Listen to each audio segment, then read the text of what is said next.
like fossils, sedimentary rock.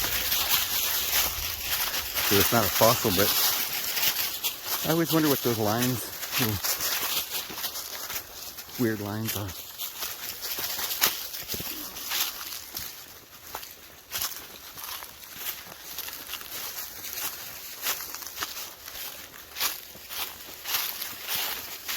Boy, this time of year, Oklahoma is the best. Just beautiful. You know, there's still ticks out here. I'm still seeing ticks. And it's almost winter. Pretty crazy. Won't be long and I'll be burning all the leaves around on my property. Right up to my house. Get rid of a bunch of these ticks. That might be the reason I didn't burn last year. A lot of leaves. Just everywhere. Which breeds the snakes and the mice. So, I'm thinking about, by the way, it's David Vos. Hope you're having a wonderful day. You can see how beautiful it is here in Oklahoma. But I was thinking, these weird ideas pop into my head all the time.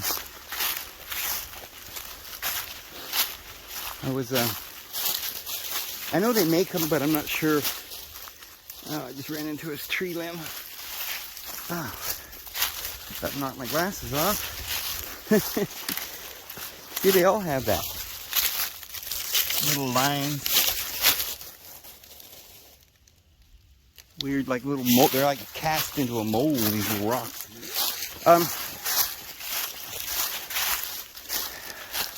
I'd like to get some sort of a machine. Probably would cost some money. I don't know what it would new. It'd probably cost a lot, but I think I might get one on a marketplace or something, a used one. Anyway, something that you can just push it like a lawnmower, but it just cuts down all the brush.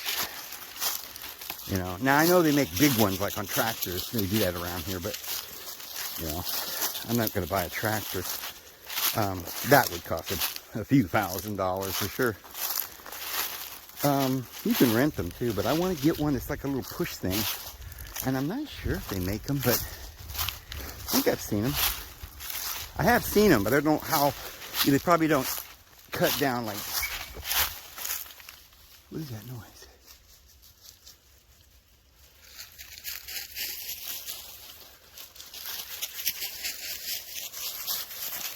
What was that noise?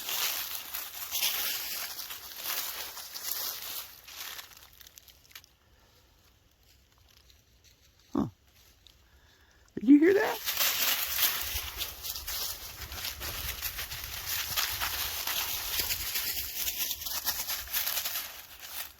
Oh, that was a weird noise.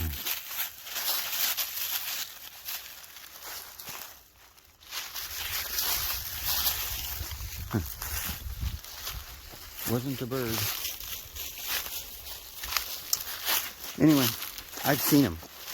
I just don't know how well they would work and how much it's going to cost. But I'd like to get a mower thing that just mows right through all this little straggly trees and brush, to, you know, so you can walk and make trails and stuff. I'd love to have something like that. You wouldn't have to have a goat then, because that was one of my original plans, if I wanted to get a bunch of goats, and they would just go around keeping everything trimmed up. But in order to do that, I have to buy a lot of fencing. I don't have the money for that, or the time to put it in.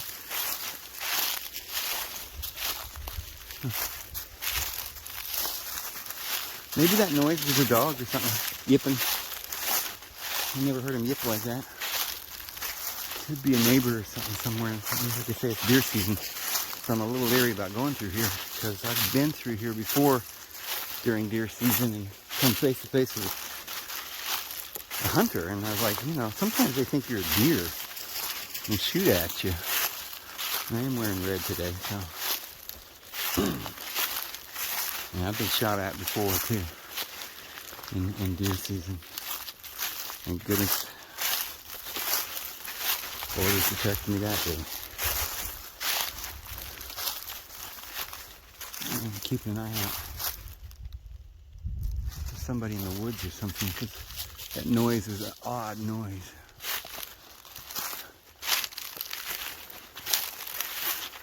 Dogs are eating something. What are they eating? They might be eating hickory nuts. They love pecans and hickory nuts.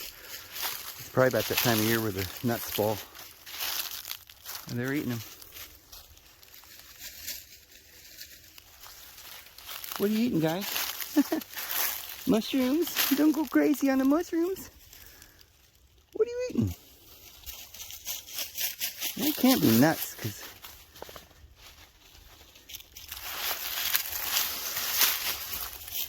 what are you guys eating?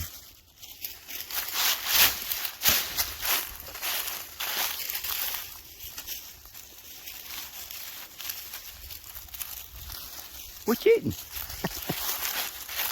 I'll see what you're eating. I'll figure it out.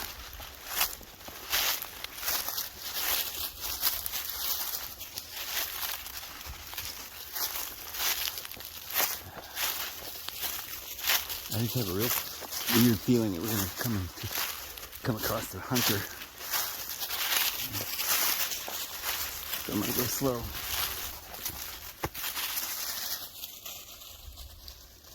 I don't remember which way to go here. Oh, I think it's this way.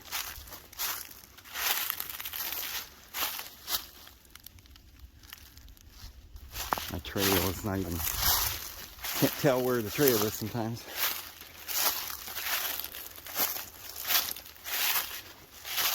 The leaves have kind of covered over the trail too.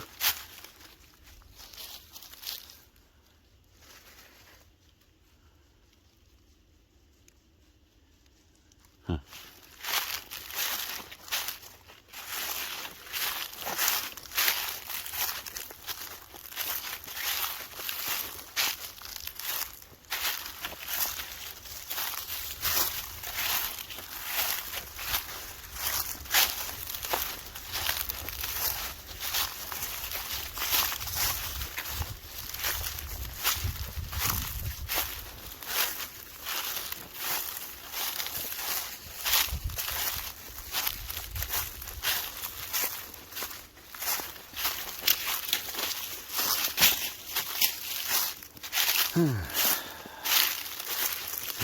So pretty in the fall. So beautiful. And it's kind of funny because when I first came here, I didn't know if I really thought it was that pretty during the fall. I was kind of wanting it to be green. And even the second year, and then now this is my third winter. And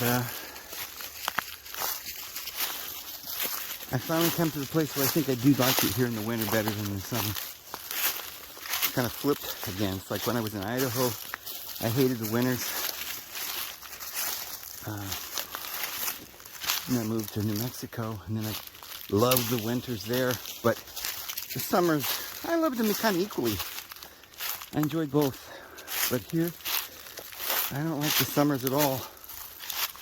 The humidity and the ticks and the bugs. But man, the winters are nice. Or the fall. The falls are nice, and the springs.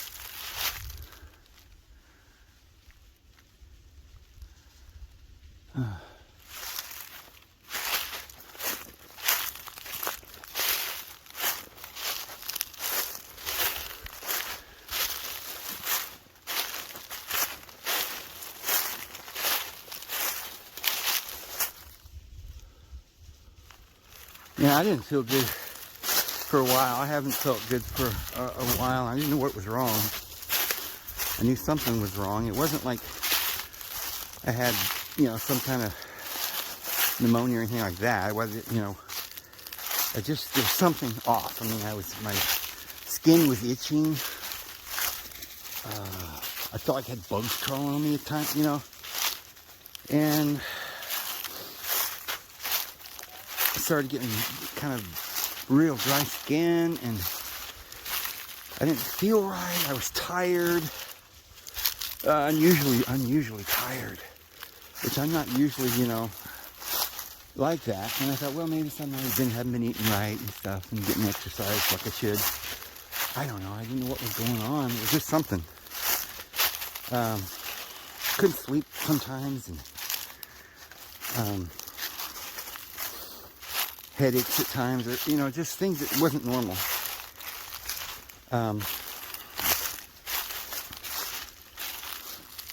Things that weren't normal with my stomach, put it that way, my digestion and everything. So I couldn't figure it out. And then it kind of dawned on me that, well, I kind of halfway knew, but started putting it together. I told you guys I was drinking my homemade wine. I've been doing that. Oh, and plus I was coughing a lot. And maybe my daughter would say, why are you coughing? What's wrong? She would be worried, And it got to the point where I even had trouble doing the videos. I'd have to stop the video and cough and start it up again. So that was a big, major part of it. And I've been going on for a while. So I started thinking about it. And I thought, I wonder if it's yeast that has overgrown in my body. Because at first it was just an uncomfortable feeling. And it got to where I felt like maybe, like I had the chills, like I had fever. I thought that, it was serious. That I was going to have to figure out what was wrong with me and fix it. And that's when I started thinking about yeast. And because I had already thought maybe I had candidus overgrowth or whatever, and it's difficult to cure all that. Turns out most of the reason why we do have these problems isn't even because we are eating fungus or something like that, but it's mostly just because over years and years and years our liver breaks down and can't function. Certain organs aren't functioning correctly. Oh, we made it to the like your liver, so you're not able to get rid of the candidus. Your liver's not functioning good enough, and so it's kind of on life survival mode, and it's just handling business that is necessary for life and letting other things get by that it doesn't have enough functionality to fix, and so there's no like quick fix to fixing your liver. It may take, or your guts or whatever, you can go and buy probiotics and probiotics and things, and that's helpful, but it takes a long period of time to rebuild your stomach, get things working right, and you have to stop eating permanently high fructose corn syrup and all these bad things that we've been doing. So it's not like you can just go out and get an herb and drink a tea or something and you're done, So I did the research and I realized, okay, it's going to take a big change. I'm going to have to maybe oregano oil or garlic, or I had all these ideas. And I wasn't sure, and things were getting bad. And then it hit me. I'm not letting my wine ferment enough. You have to at least wait 10-15 days before you start drinking it. Because when you eat yeast, and I've said it before on these videos we make, I've said that yeast is good for you. You have to have yeast. You do. That's what breaks down your food. It comes with the grapes and the foods and the pomegranates and all the things that you eat in life if you eat them raw. And it's healthy. But if you just take a big spoonful of live yeast, put it in your stomach, it's not bad for you. It's got a lot of minerals and vitamins, but then you eat some dough or some particular type of food, and now it starts fermenting in your stomach, and it causes gas and troubles, and so then you continually eat certain foods that keeps reactivating almost like sourdough, and it sort of clears out a lot of the other bacteria, changes your whole fauna and flora, and it can cause a lot of trouble in your body for months or even a long time, and you may just have all this discomfort for a long time. And here's the thing that I felt that I'd been doing it long enough to where my body just kept fighting and fighting and couldn't fight it no more. And it was like a thrush, or it was like a yeast infection that had somehow breached my stomach, and I think it was getting into my blood. And they say that was causing the fever and the itchy skin and the dry. It was just, if I hadn't figured it out, it probably would have killed me. So I quit drinking the wine for now, and I won't drink it anymore unless I know that the yeast has been, activated properly for enough number of days, so it's not lies anymore. Because I definitely can tell you that as soon as I quit doing that, well, of course it didn't go right away. What I had to do is find some way then to get rid of whatever yeast infection I had. So I wanted to mention this. I did find something that might save your life. Because it's not just for, I think a lot of people have yeast infections and things like this. And sometimes it gets to the point, like, you got to do something, and we need to know what these little secrets. There come a time here soon we won't even have doctors. We're going to have to heal ourselves. Oh, physician, heal yourself. So, here's my secret. Actually, I've known about this wonderful secret many, many years. I had terrible teeth growing up. I had abscesses and all kinds of things for many years. And if I hadn't learned about this then, I would never have made it. But peroxide, you rinse your mouth out and gets rid of the bacteria immediately and stops the infection. And I knew about that. And I also knew about how you could put peroxide in your ear and get rid of an ear infection. And when babies are young, a lot of times they'll have chronic ear infections.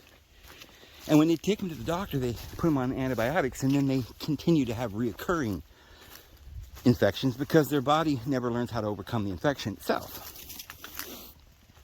So what you do is a baby or anyone has an ear infection, you put a little peroxide in their ear. You lay on one side and pour it in your ear and hold it for about a minute or two, and then you turn around, let it run out, dry it out maybe with a tissue, and then turn your head the other way and pour it in there and wait a couple minutes and drain that. And you'll find that the infection in the ear goes away almost like immediately, almost instantly. And then it never comes back, or it's not reoccurring, because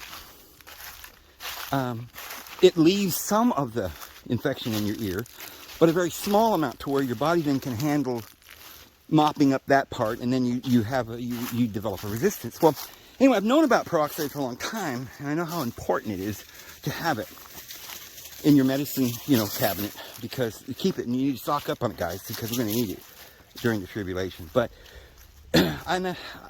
as I said, I've known about the gargling and all that, but I hadn't thought about the fact that, well, if I have a yeast infection, I didn't realize that it's not really inside your gut that you got to worry about. It's really in your nasals, your ears, in your tongue, in your mouth, down your tonsils, in that area. That's where it I don't know, for some reason, is just concentrated. And if you can take the peroxide and gargle with it and pour it in your ears, it takes away all that yeast infection. Well, I don't know how much of it, but probably over 50%. So that your body then can recover. And I did it a few days ago. And guys, it worked. I'm not coughing.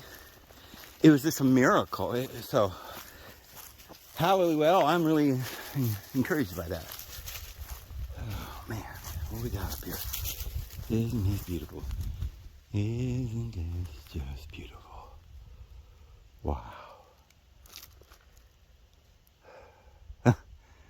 These leaves here around this area are mostly kind of a brown, which is beautiful. I used to think, well, brown? I was expecting red.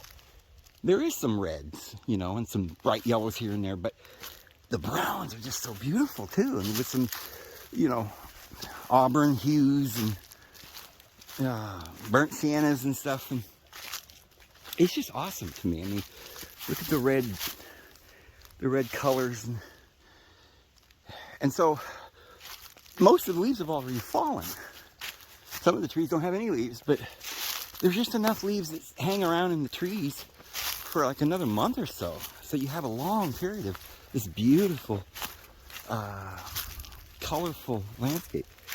I think by the time January gets here, there's very few leaves left. Most of the trees have dropped. But still, even then, there's a lot of smaller trees that never seem to drop all their leaves. I don't know why. I think they're down lower and they don't get the wind. I think that's what it is. Oh, wow. But I mean, I have so much energy. Like the other day I was walking. I don't know if you guys noticed it, but I was breathing pretty heavy. Whatever that was, it was really making me tired. And I could feel my energy just going. And so now I've got my energy again. I could run again, you know. I'm ready to roll now. It's back to my old self. I was thinking, man, what am I gonna do? You know, maybe I'm just getting old. No. People, I don't think people really get old as much as they just get sick, infected or something with something, and they don't know what it is and they don't know how to get rid of it, you know. I think a garlic clove a day, it would be a good practice for some people, or you could use other things. Chili pepper, you know, people use, black pepper even.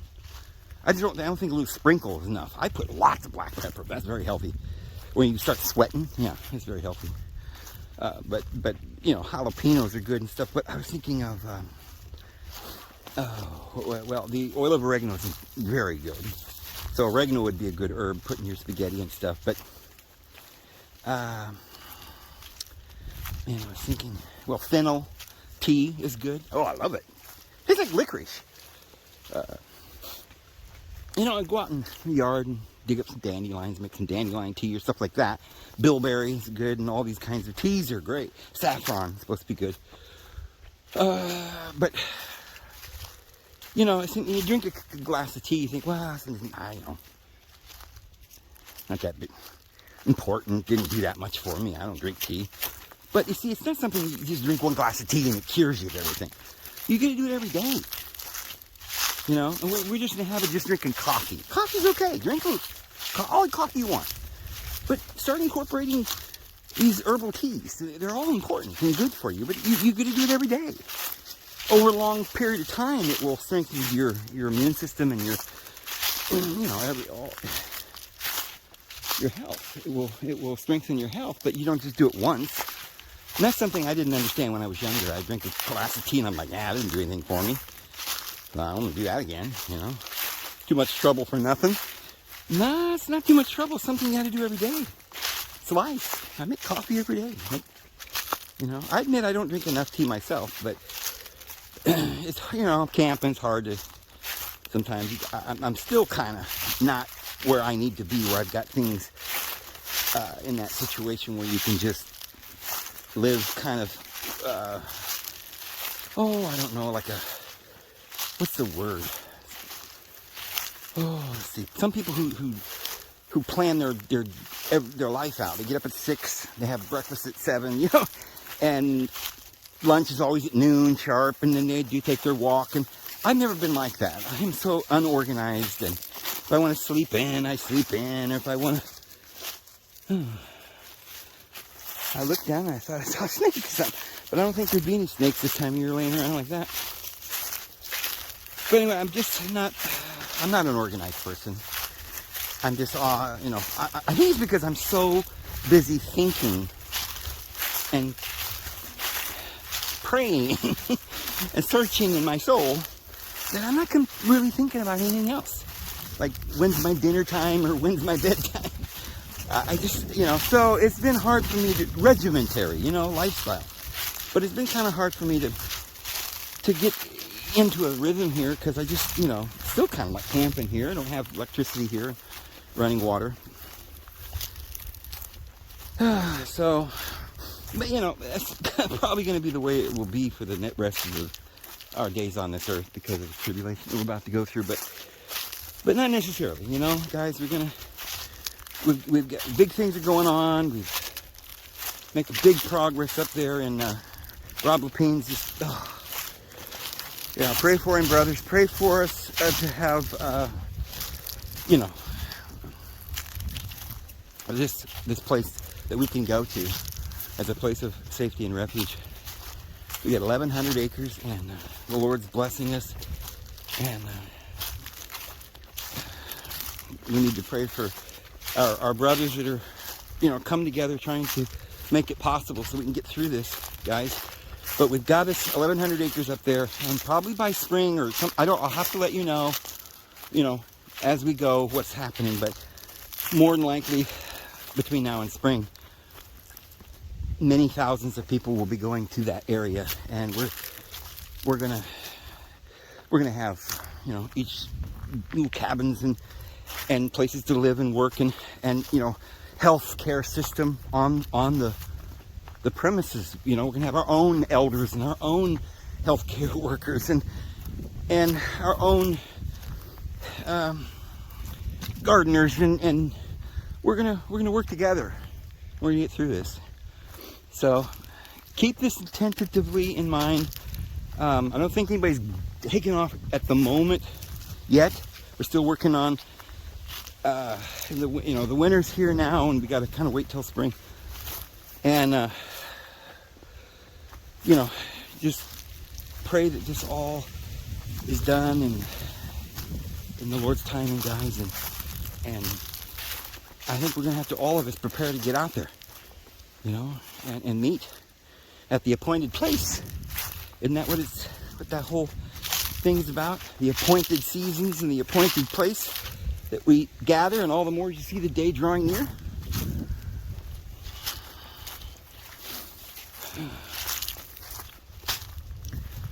So pray for the elders, the native peoples all around the world. They're all coming together, and they're signing treaties and agreements to share to make their land available as a refuge. That place up in Michigan that we purchased, Rob Rapin's working on it there. That's completely surrounded by natives, and they have acknowledged the work that we're doing here and the refuges, and they've gotten together. We've made a sort of an alliance, and Rob Rapin and this particular native there, the chief that is named David, they've kind of formed a partnership. They've got another one of these refuges going on now that's going to be there in Mexico. Big things are happening. They're rolling out the red carpet and handing them the keys of the city down there.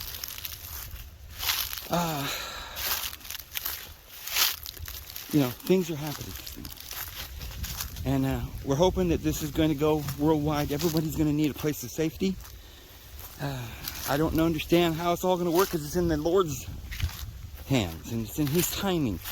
I think it's going to be exactly on time and not too late or too soon. Okay, I understand things are getting rough, guys, but hang on. I think it's all going to come right when it should.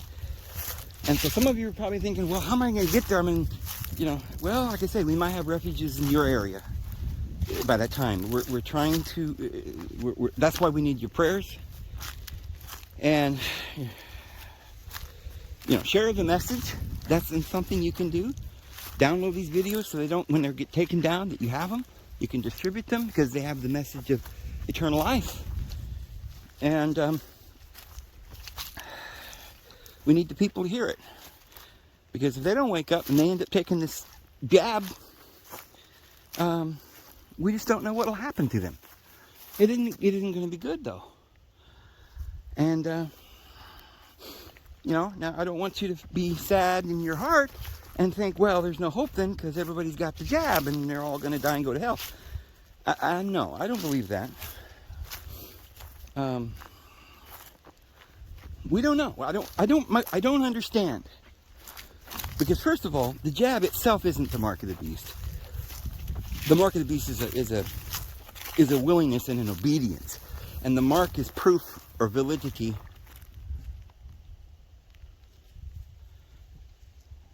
Validity. Somebody barking. Who's barking? That is just, verification, confirmation. No, that startled me and I forgot what I was talking about. Well, there's you, and there's you, and there's you.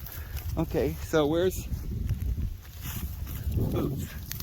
Miss Boots! Miss Boots! Where's your mama? Where's your mama? Miss Boots! She doesn't take off like that. There you are! What are you doing? Oh, you scare me. Don't do that. Okay, what are you talking about? So yeah, this is a movement, guys. And it's not due to any of us. Okay? It's not due to well, I know what I was saying is that the elders are coming together from all the way from South America to Canada. We have 62 tribes, I think, already, and it's counting, that have joined together to combat this and to come together and opening their lands to as a place of refuge. You know, that's a sovereign nation. It is the true a nation. It is the sovereignty, the sovereign nation. This other thing we call the United States is not. It's the phony one. And you need to get out of it, because the Lord's going to protect us in the wilderness, it says. For a time, times and a half a time, away from the face of the serpent. And if you're not there, you be square. Because I don't know what would happen. And I wouldn't want to chance it. So, trust in the Lord. You can't, there's not going to be any success in trying to make it in this world anymore. This world's over, okay? It always was. We just didn't know it, but now we do. It's over. It's done. Okay? Chop, chop. Let's go. All we can do is nothing left but to hear the fat lady sing. It's over. And so, stop right now. And no more plans that entail things you want to do on this earth.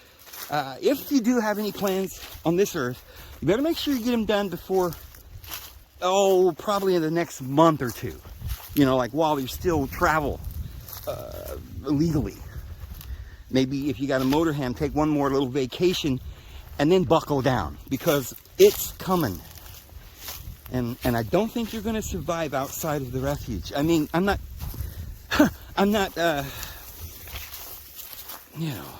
saying that whoever you are, wherever you are, the Lord won't save you. He will. The Lord will. But I'm just saying that the main provision the Lord has said in prophecy is that we would gather together at appointed places of refuge.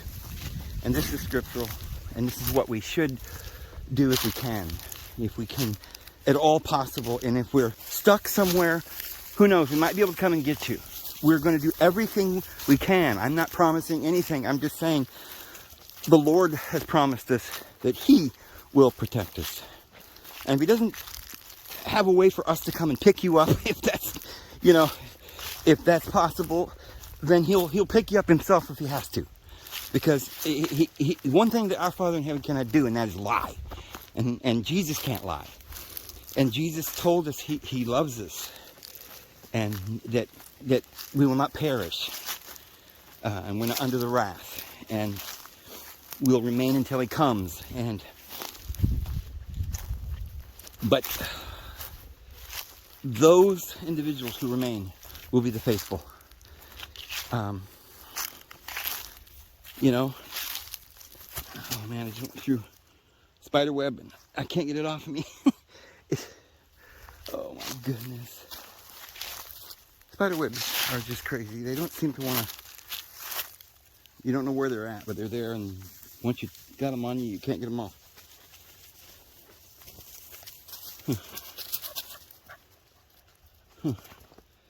It's like you can feel them, and then you try to get them off of you, and you can't.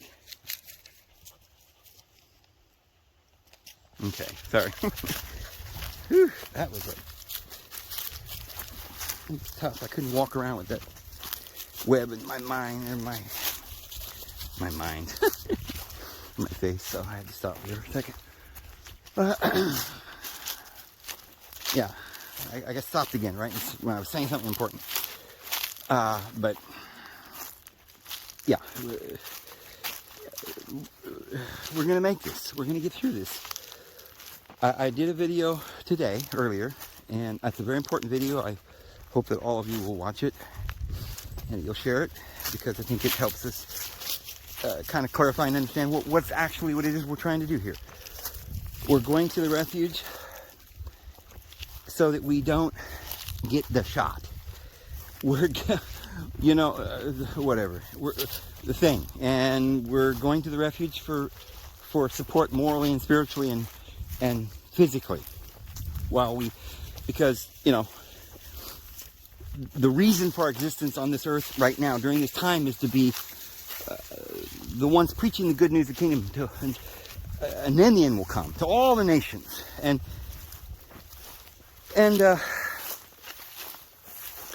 so that's our purpose, is to be here as a witness, to give a testimony. And it says that by the word of their testimony they overcame the beast and the mark of the beast. So that's actually how you overcome this whole thing we're about to go through. The beast and the mark of the beast. You overcome it by what? By your testimony. And you can't testify unless you have something to testify of. And you can't testify unless you have a body and a mouth to testify. And you have to preserve our bodies through the tribulation. But it won't be because we are have our hearts set on these worldly things, but because we have our eyes on the prize. And the scriptures in our heart, and the Holy Spirit within us, teaching us the things we need to know when we need to know it, and giving us the words to speak at the appointed hour.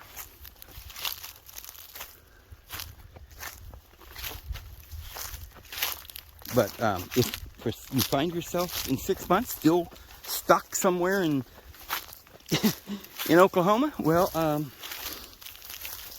just remember the Lord's is gonna take care of you, and you just pray. And if the Lord may have some reason for you to stay there, we don't know. There's always some, you know, there's always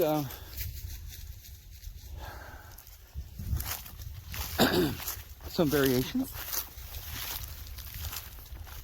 An exception to the rule. That's the phrase I was trying to think of. There's always an exception to the rule. I mean, we're supposed to gather together, but sometimes there are those who, for whatever circumstance, can't, you know, get to that location at that particular time. So we need to continue to have faith no matter what situation we find ourselves in. Whatever situation. But if we are in a situation like right now, where we feel like, well, we're stuck somewhere, and that doesn't mean you're not going to get rescued. You'll go and you'll be where where it's meant to be for you. So I know a lot of you are in the city, and you're getting worried, and you're thinking, well, I have no way out of here. I'm going to end up just, you know, perishing, you know, and I can't get out of here. I don't know where to go. Just keep praying. Just trust in the Lord. Like I said, this is going to be figured out for us. We don't have to figure this out. All we have to do is be willing and be a knocking, and He'll open the door. Just be a seeking, and you will find. But while you're looking and seeking, don't just be looking and seeking just for yourself. You do it for your family and for your loved ones and for the whole world and all those who love the Lord. And be courageous in order to do it.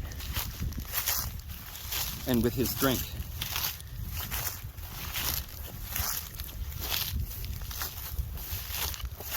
And with love, because we can't just do it just for ourselves, you know.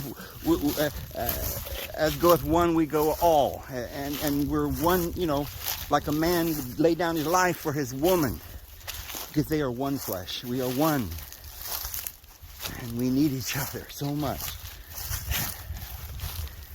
We have lived in this world for so long, and they've tried to make us think we didn't need each other. We just needed some computer program, or, or yeah, we don't need to have a loving partner. Maybe you always watch pornography. You don't need that, Hey, yeah, you can identify as, we don't have to worry about biology. All these weird and crazy things just leading the minds of human beings astray. So when you say seek the Lord, be honest and seek the truth. He'll reveal it to you, and then you'll know the truth, and the truth will set you free. I can't tell you the truth. I can only show you where I found it, and then you can go and look yourself.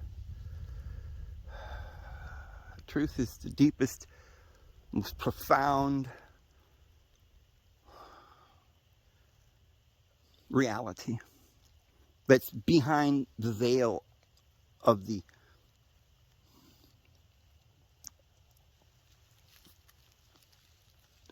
glitterish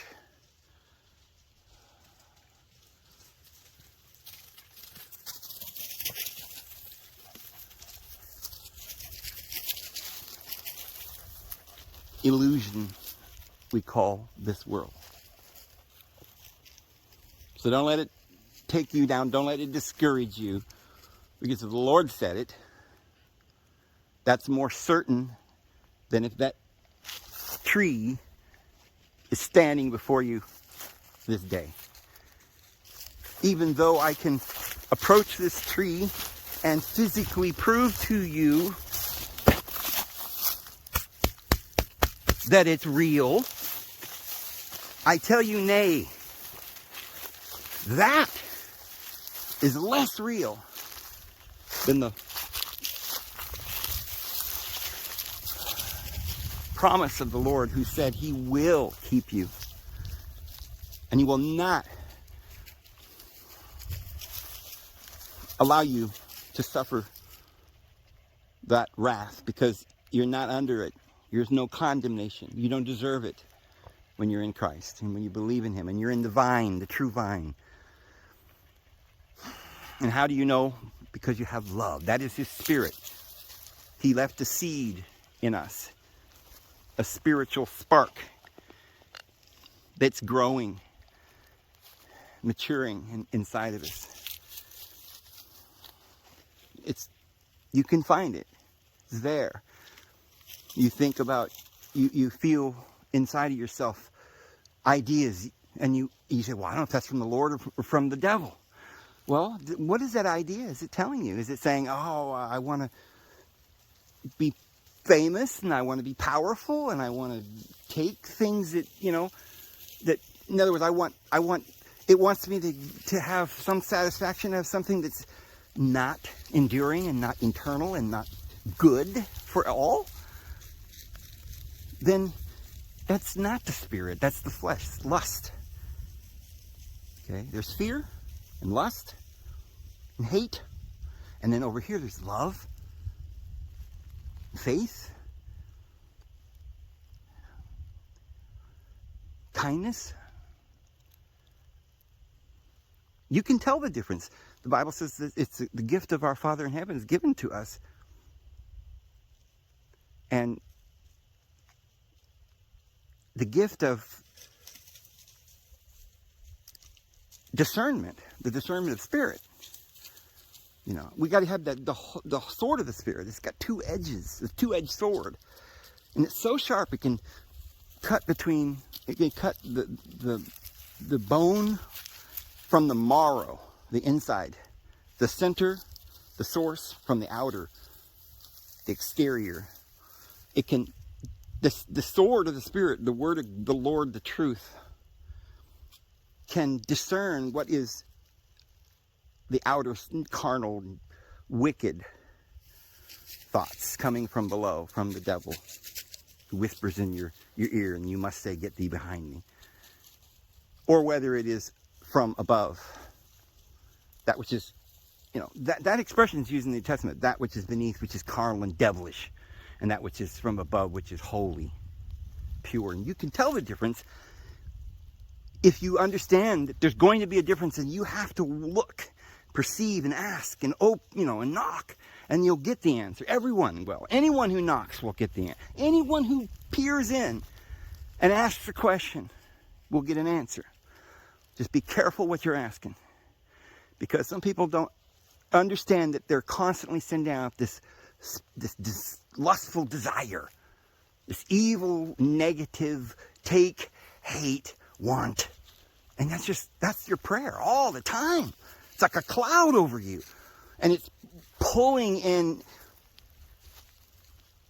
all these carnal things. And of course they cause you such pain. You know, the lust for a woman, and then you see another woman. Oh, you want that one. Now you've lost somebody you cared about, and that is so painful. The lust for the red car, and then now I want a green car, and you never have anything. Because once your mind is lusting on one thing, and you start to get that, and then you turn your attention to something else, and you want that, and so you never really get anything. You just get little pieces here and there that break your heart and kill you. It breaks you down. But when you're praying for what is good for all, how do you know? Because love explains what is good for all. Love, you don't need a law. You don't need a law. You just need to follow after the Spirit, which teaches you all things. It will explain everything you need to know. I guarantee the Holy Spirit is saying this is beautiful. But there's still somebody come up here and say, I don't know. I want to go back into my penthouse, and Green Acres is the place for me, Darling, I love you, but give me Fifth Avenue. See, there's two different, desires. One is a desire to get back to nature and find the divine truth and live peaceably with all men in the simple, without lust or need to have or take anything, but just to simply be and to give rather than take. And the other side is like, no, I want glamour.